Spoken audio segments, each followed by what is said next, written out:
1077 The Bone, that is Primus in the Metal Zone with My Name is Mud. Primus is going to be at the Fox Theater in Oakland on New Year's Eve. You can pick up those tickets at apeconcerts.com. Metallica before that with Harvester of Sorrow. Metallica is going to be playing Antarctica in December, but you can't get tickets. It's basically a South American contest. And Kirk Hammett is going to have the Horror Fest in February at the Regency in San Francisco.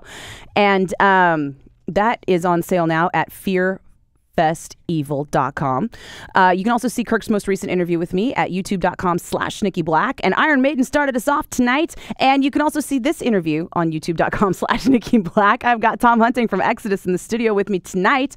And you guys are playing at Slim's on December 20th. Those tickets are on sale now at slimstickets.com. Hey. Hey, what's up, Bay Area? What's up? I just talked to Gary a couple weeks ago and was like, did you guys just decided you needed Christmas money? You wanted to play a hometown show? Well, yeah. I mean, you know, Santa don't come for free. So. But it's got to get harder and harder no, to schedule. We haven't done a Bay Area headlining show in quite a while. So because you guys keep coming through periodically playing outside of San Francisco. Yeah, with other bands. We're in the middle of a tour. I mean, we did the Bailoff show. I think last time I talked to you on the station, we did something about the Bailoff show. That was a year before this. That was yeah. Right? February before this past one. So yeah. It's been almost 2 years. And next February, do you guys have any plans? Yes, we'll be recording probably January into February, and then going to Japan in March, and probably all over the world after that. So when it comes to Christmas set list at home, how do you guys sit down and figure that out? Oh, I don't know. We could do some Christmas carols, some religious songs. Do they make any anti-religious Christmas carols? You guys make a lot of anti-religious songs. They're not very Christmas carol-y, though. But we bash everybody, you know. It's true. It's not just one particular It's group. Equal opportunity hate. That's right. We even bash ourselves because we're human and we're flawed. Tom Hunting from Exodus is in the studio with me tonight. Judas Priest is up next. It's 1077 The Bone. It's the Metal Zone. 1077 The Bone. That is Motorhead in the Metal Zone with Born to Lose. Lemmy just had a pacemaker implanted a few days ago, and he has changed his lifestyle to battle his heart issues and type 2 diabetes. But nothing can kill Lemmy. Thank God. Or thank Lemmy, however you want to say it. Dio before that was Stand Up and Shout. And Vivian Campbell recently announced that he's in remission from Hodgkin's lymphoma that he was diagnosed earlier this year. I know, it's crazy how people are getting sick. Let's hope everybody gets better. Priest started off that set with Turbo Lover, and they are getting ready to record, and Halford is going to be on an episode of The Simpsons soon. Tom Hunting from Exodus is in the studio with me tonight, and you are going to be at Slim's on December 20th. Those tickets are on sale now at slimstickets.com. And we just barely started talking about how you guys are getting ready to write a new album. Yes, very exciting stuff. What is that like? You know, it's a process. Mm-hmm. It's like I compare it with like building a sandwich, and you know, the drums, the meat is the riff, the bread's the drums that hold everything together, and everything else is just kind of condiments. I always picture, and maybe partly because I get this from Jack, that Gary comes in and is just like, okay, here's the album, it's going to be like this, and you guys kind of put it together. Does it go like that, or what's it like? Well, it's like it's a pretty old school process, actually. I mean, you know, he'll put some riffs on a CD or even a cassette, depending on which vehicle I'm driving. He does not put them on cassette for you, really? Your intern's looking at me like I'm insane. It's awesome. You remember cassettes? Anyways, he's too young for that. Yeah, it's you know it's an old school process. You know, he feeds the riff to me, and then I put a beat to it, and we work it all out, and then we come together as a band and arrange it. You know, is Rob in the room when that happens? Do you guys fly him out for that? No, Rob's really not in the room for the musical process. I mean, we're gonna probably do some more pre-production for this one because our bass player now knows about Pro Tools, and he's really computer savvy. And none of the rest of us are really, so we're gonna do some pre-production. Jack's gonna put it on wax virtually, and then we could actually like sample our own music and go, that sounds good. That doesn't sound good. You know, it's a fun process. I love the process of recording. It's my favorite thing because you're taking, you know, it's like construction. You're taking raw wood and like building something out of it. You know. Do you ever feel like it's so finite that you can't make changes? You're like, wait, let me think about this, because once I do this, we're not going to change it. Yeah, because once you lay it down on tape, it's kind of like forever. But no, but if you don't like take your time and refine it good, like Gary likes to say, he makes moonshine and Lee makes fine wine, because Lee he'll dissect his own parts and like rebuild it here or change something there, or add an overdub there or whatever. But you know, it's a fun process. I love it because it's building. You're building something and it's yours. You know. Have you guys started throwing around any like themes or concepts or stuff that is going to go into, I guess, the top layer of the sandwich? Any of the toothpicks? Any of the dressings? Like the green olive stuck through the toothpick on top. Pimento? No, not really. I think we're just ready to throw down the jig jig jig booty process. You know. That was beautiful. Smooth grooves, Bay Area. That's right. I love you, Tom Hunting. Tom Hunting from Exodus is hanging out with us tonight on the Bone Metal Zone, and Black Sabbath is up next. It's 107.7 The Bone. 107.7 The Bone, that is the Misfits in the Metal Zone with Last Caress. Jerry Only's version of the Misfits is going to be at the Oakland Metro with The Attack on November 18th. And if you saw Danzig and Doyle at the Warfield, I say that if you see both shows, it counts as a Misfits reunion in my book. That's how I'm counting it, right? Faith No More before that with Midlife Crisis, and Black Sabbath with Am I Going Insane. Their new DVD Blu-ray called Black Sabbath Live, Gathered in Their Masses, is coming out November 26th. They also just announced some North American tour dates, but the closest one here is the Hollywood Bowl in L.A. In the studio with me tonight, Tom Hunting from Exodus. This show is right around the corner at Slim's on December 20th. Exodus. And you know what? I totally forgot to ask you about the rest of the bands on the bill. Do you remember who else is playing? Hellfire. Mm-hmm. And... Because it was like friends of yours that you guys picked, right? Wasn't it was Hellfire. You're like Hellfire and those other guys who didn't send me a Christmas card last year. You know. Whatever. I'm kind of out of touch. I've been off the grid. just recently. You're an off-the-grid kind of guy, but you have come back on the grid for Christmas. So the show, December 20th at Slim's. Tickets on sale now at slimstickets.com. And what is this other thing that you're doing for the holidays? Well, I'm actually also an elf. And you're really tall for an elf. Yeah, I get questions about that. But, you know, it's part of the magic of Christmas because, like, they come in all sizes. Anyways, yeah, we have a Christmas program at the Tilden Park Merry-Go-Round. Some friends of mine run it, and we deck the place out, miniatures and lights, and I build like miniatures. And there's actually a group of people hard working there right now. I want to give a shout out to them. So this is at Tilden Park in Berkeley, which is kind of in between. It's in the middle of the Redwoods and past the Brazilian Room and near Lake Anza. So it's for kids, and it's totally free. What are you guys building? I don't know. I've never ever heard of this before in my life. We just deck the place out. We got a Santa Claus up there that comes through, and I'm like his roadie. I like hand out candy canes and get the kids pumped up to talk to Santa. Tom Hunting is Santa's roadie. I love this. Do you wear the hat? And Santa is like a total rock star. I got the hat, ears? The shoes, everything. I don't. Oh my God!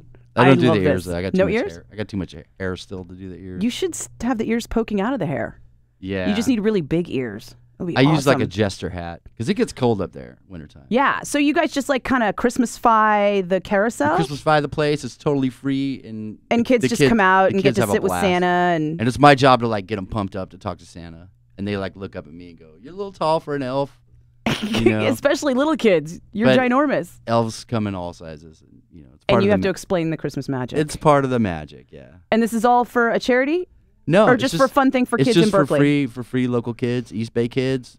That's so Berkeley. Any kids that want to come out. When does it open? It's my second year doing it. It's a blast. It's fun. When does it open? Opens November 28th and goes on till December 23rd. And it's just a big, happy Santa Christmas town. And there's a merry-go-round in the middle of it, too. And there's, you know, treats and candy. And everyone can bring their families and their kids. Yeah. And the metalheads will know that is Tom Hunting from Exodus, who That's is right. the elf. All metalheads, bring your kids. Bring your albums to get autographed. I will properly introduce them to Santa. But yeah, we've been working hard on it. There's a group out there working right now. Terry, Aegon, just all kinds of people out there. That is the most awesome thing ever. Genius. I feel like we need photo proof of this. I got it.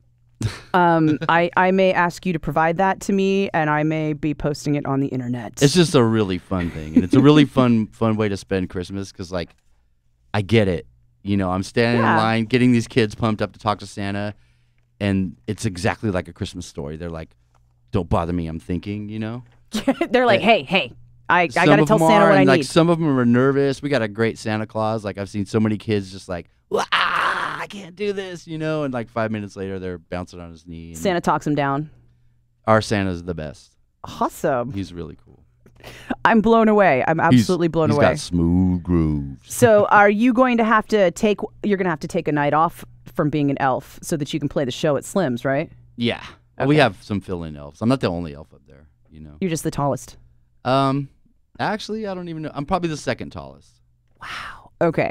Tom Hunting from Exodus is in the Metal Zone tonight. It's 107.7 The Bone. 107.7 The Bone. That is Fate's Warning in the Metal Zone with Anarchy Divine. Fate's Warning is going to be at the DNA Lounge in San Francisco December 11th, and their new album, Darkness in a Different Light, just came out last month. Ghost before that, doing the Beatles' Here Comes the Sun in the creepiest, most evil way possible.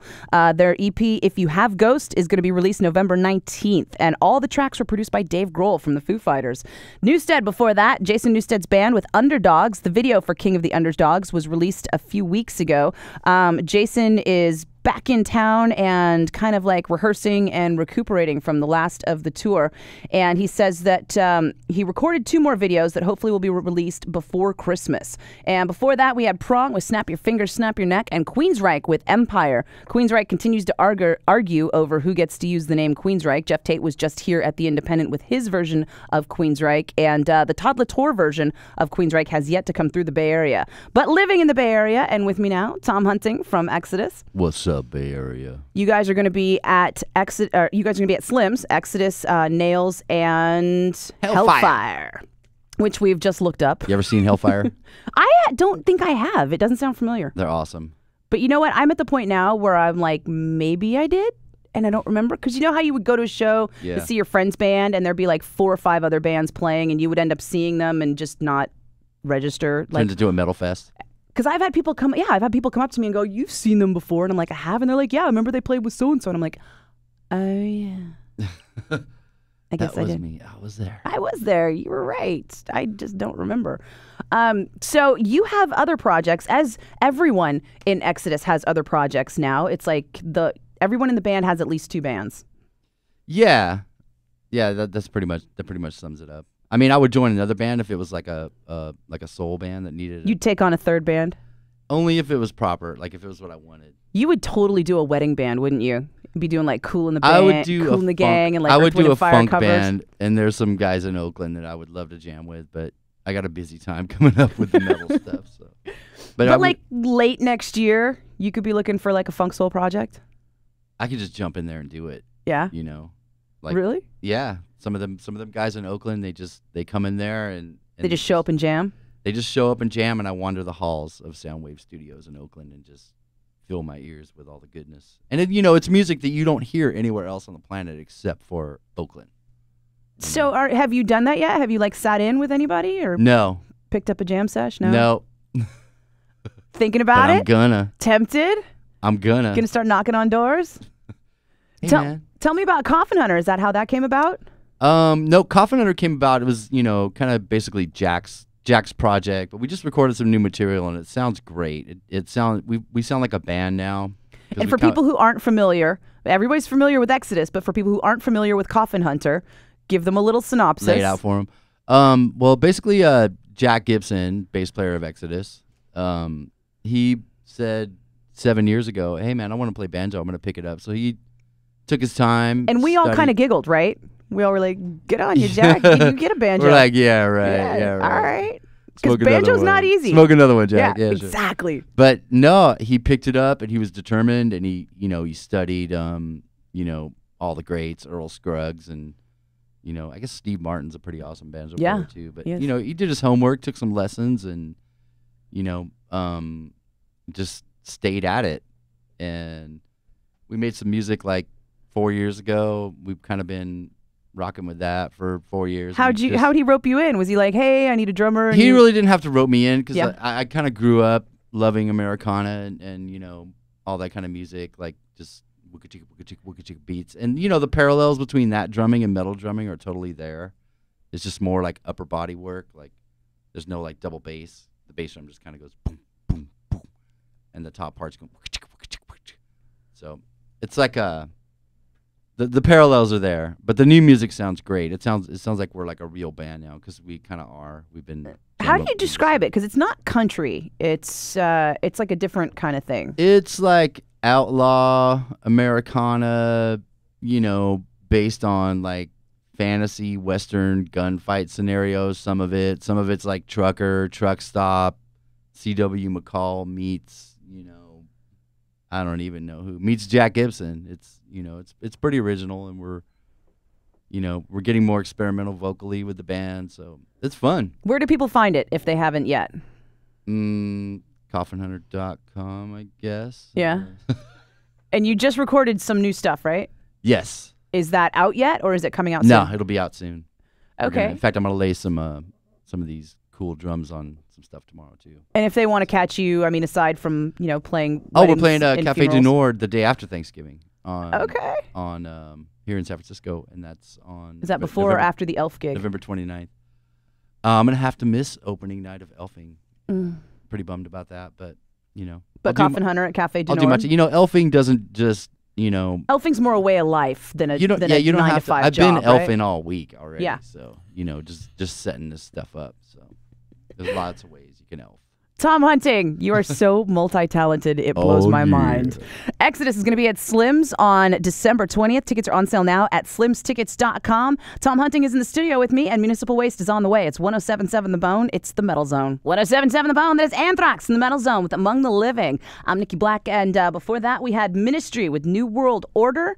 And where was I before that? Municipal Waste with the Fatal Feast. Fatal Feast, sorry. It's Friday. It's late. Tom Hunting is in the studio from Exodus. What's up? And Exodus going to be at Slim's on December 20th. Tickets are on sale now at slimstickets.com. And we were just talking about how everybody in your band has another band. Yes. And that includes Gary, who is a functioning member of Slayer now. I don't know how we describe it. Gary is the guitar player for Slayer moving forward. He's filling in indefinitely, I guess is how we describe it. I think so. It's great. Yeah. It's great for him. It doesn't do anything to hurt the profile of our band either, So you guys are never just kind of sitting around one day going, man, I wish Gary was here. He's out on tour with Slayer again. No, we have a great time without him around. No, we love him. I mean, is it the opposite? Is it like, Dad's coming home next week, clean your room now? I think my room's already I was supposed clean. to write some stuff to these riffs. Yeah. No, it's good. I mean, it's a comfortable situation. I mean, everybody is like on board and supportive for what he's doing, I mean, how could I not? He's been my musical brother for like so many years since we were kids, and I think it's fantastic what he's doing. As a drummer, he deserves this. As a drummer, Slayer's had some drummer changes too, and so has Exodus. It's and funny how incestual. Coincidentally, all of this. Both of those fill-in drummers have been Paul Bostaph. Yeah. So when Paul was in Exodus, they did Shovel-Headed Kill Machine. Great record. And you were out and then came back. And Paul always said, he's like, I'm just going to keep the chair warm whenever Tom comes back. That's cool. And you guys do play Death Amphetamine from Shovel-Headed. Are there other songs on that album that you like to play, or do you have to adjust? Because you're left-handed, right? And Paul's right. I totally have to adjust. I mean, Paul and me are from different schools. We both studied like the same type of drummers. Probably, I do know. I'm going to tell a secret about you, Paul. Your favorite band's ELO, and I know that. Oh, I bust him on that all the time. Don't bring me down. I texted him on the way here, and I was like, ELO's on the radio right now. Which one was it? And it wasn't Don't Bring Me Down. I was like, Turn to Stone? I was like, Signs of the Apocalypse. ELO's on the radio, and it's not Don't Bring Me Down. It wasn't. It was like the Miracle song. Anyways. Anyway. Sorry. ELO Breakdown from the Metal Zone. Oh, yeah, baby. Anyways, But you and Paul both have a secret penchant for, how would you describe it? 70s, well, we kind of like 70s. Drumming. I mean, that's our era, Yeah. That was. I mean, I feel fortunate to have grown up in an era like that. When music was real and you had to like work for it, and nobody would ever come in and be like, "That's not metal, dude." That never happened in the 70s. I don't really care because I mean, I know inside myself. I play in a metal band. Some of those drum licks I do are lifted straight out of funk songs. I mean, Lakeside. Unabashedly, unashamedly. Yeah, Lakeside and even I took a lot from Heart's drummer actually. Like I took a lot of the stuff he did on Barracuda and sped it up, basically. Hardcover band. Now there's something I could get into. Yeah. That would make money, actually, if Heart would ever stop touring. Yeah, they're out there. That always cracks me They're up whenever always you have a cover band of a band that already is, that it like still exists. That is kind of strange. You know, like Cheap Trick, AC/DC, like Cheap Trick especially. They never stop touring, but there are Cheap Trick cover bands all over the place. And there's a million AC/DC ones out there. Who are some of your other influences? Like aside from the secret ones that everybody's like freaking out about right now, you just cop to? Influences, I mean, Simon Phillips, you know, all of that old drum. I mean, Simon Kirke from Bad Company just, you know, beat the crap out of the snare drum. And Phil Rudd, of course, AC/DC. Keith Moon. Not too many secret ones that I would want to keep secret. Ohio Players drummer. He was an animal.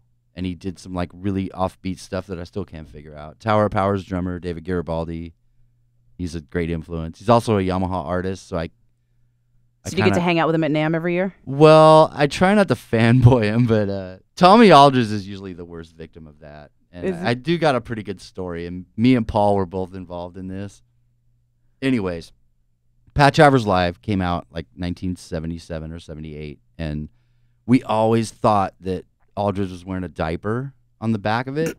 It's like a live picture of him, and he's looks like he's wearing a diaper. In fact, I almost think I see like big pins, like diaper pins. Anyway, I went up to Tommy, and it was it was just like Chris Farley. I'm like, "Hey, dude, how you doing?" He's like, "Remember when you did Pat Travers Live and you were wearing that diaper? That was cool." And he was like, "Dude, that's like this shaman kung fu thing given to him by like some kind of sensei." And oh my god. Anyways, and you called it a diaper. Yeah, I called it a diaper. He got over it. You know, though, me and right? both staff were like whispering to each other, "Should we go fanboy him? Should we go fanboy him?" And we're like, finally, after 10 minutes of him hawing, we agreed it had to be done. And I went first, and I just bombed. Oh. And did Paul run after that, or did he come back and try and save you? No, I think How'd it Paul walked up to him and just grinned and smiled. Said, "Hey, how you doing? Big fan. influence." Yeah. But it was easy to play it cool he still after that. Tommy Aldridge still had to stand with me in the Yamaha picture at NAMM, and I was like, "Where is he at?" Yeah. I'm gonna go find him. Did you? Yeah, totally. That's awesome. Tom Hunting from Exodus is in the studio with us tonight. Exodus is going to be at Slim's on December 20th. Those tickets are on sale now at slimstickets.com. And this is Pantera. It's Cemetery Gates on 107.7 The Bone. It's the Metal Zone. 107.7 The Bone. That is Death Angel in the Metal Zone with Son of the Morning. Death Angel was in the studio with me recently. The interview should be up soon at youtube.com/Nikki Blakk. Lamb of God before that with Laid to Rest. They slayed the Fox Theater in Oakland last weekend with Testament, Killswitch, and Huntress. And Pantera started off that set with Cemetery Gates. I'm Nikki Blakk, and Tom Hunting is in the studio with me tonight. Exodus is going to be at Slim's on December 20th. Those tickets are on sale now at slimstickets.com. And we were just talking about Exodus, the lineup, the many, many members, and how very unexpectedly, I guess around the time of Gary's wedding, Rick Hunolt kind of like showed back up in the scene. He resurfaced. He did. And we've seen him quite a lot since then. So he's been popping up in and out, but he's also played with you guys a couple of times, right? Yeah, we did a tour, like not this summer, but the summer before that. Rick came out and helped us out on a tour. Gary was busy with Slayer. Gary did maybe three shows with us on that tour. And it was a long one. It was like 8 weeks. And we went to some far out places. We went, Romania, Bosnia, everything with an Ia on the end of it. We pretty much went there. The Eastern Bloc. If it was freezing, you were there? It wasn't freezing. It No? was summertime. Okay. And it was a great experience. And it was good to have Rick back out there. Some of the most commonly asked questions I get are, whatever happened to insert band member here? Exactly. Mhm. And, it was great because, like, I could there he is. Go ask him. Well, and for a What he's long doing. time, nobody really kind of knew where Rick was, right? I mean, he really did resurface. He was around. He was dealing with some of the same issues that we all were for some time. I mean, we've all had our battles with drugs and It's not a secret. Other abuses. No, Yeah. we don't keep it a secret. It's like, anybody who was there knows anyway. Well, and anybody who's seen Exodus lately knows how on it you guys are now. I mean, Yeah. talk about a world away from Exodus even 10 years ago, much less 20 years ago, almost 30 years ago. Yeah. Is it freaky to go back to, like, say, the Murder in the Front Row book and flip through the early days of Exodus and see everybody those were super great young? times. I mean, that was like such a formative time of like everyone's life, you know, that's on the scene. And, you know, even the writers, I mean, you know, Brian and Harold O, they were right in the mix, you know. And I can't believe Harold like saved all them photos.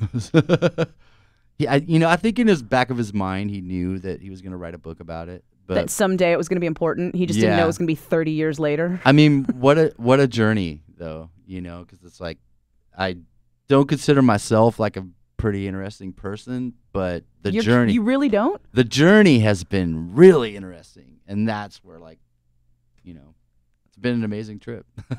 Do you guys have like and a still going. sense of survivorhood at this point? Totally. We've totally survived it. And, you know, we play better now than we used to also, you know. I mean, I know that I'm a way better drummer without the drugs. You know, I've listened to performances like when I was high, when the rest of my band was high, and it's just obvious, you know.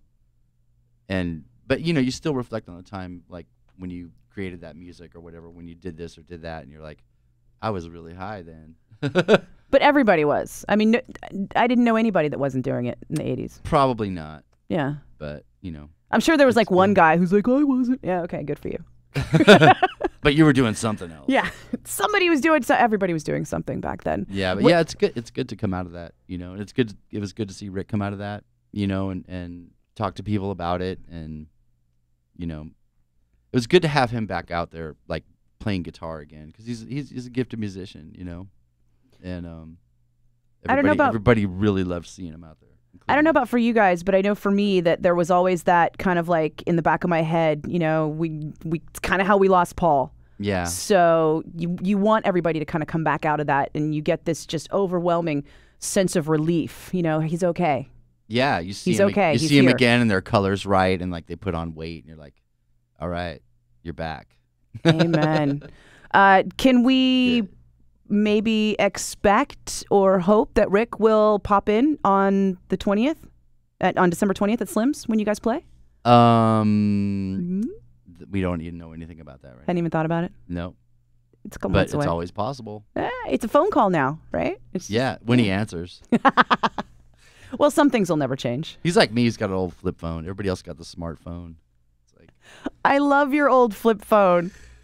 There she is, Samsung Rugby. Wow. Oh yeah, baby. I know. I totally forgot when I was texting you earlier today, and then you're waiting for mine to come back fast, and I'm like, and then when you showed up and I saw your phone, I was like, oh, now I feel bad. I have to thank you. By the way, I feel bad for making you text. We talked a week ago, and I said, can you slow the questions down a little bit? Because last time it was like, I was like, whoa. Yeah.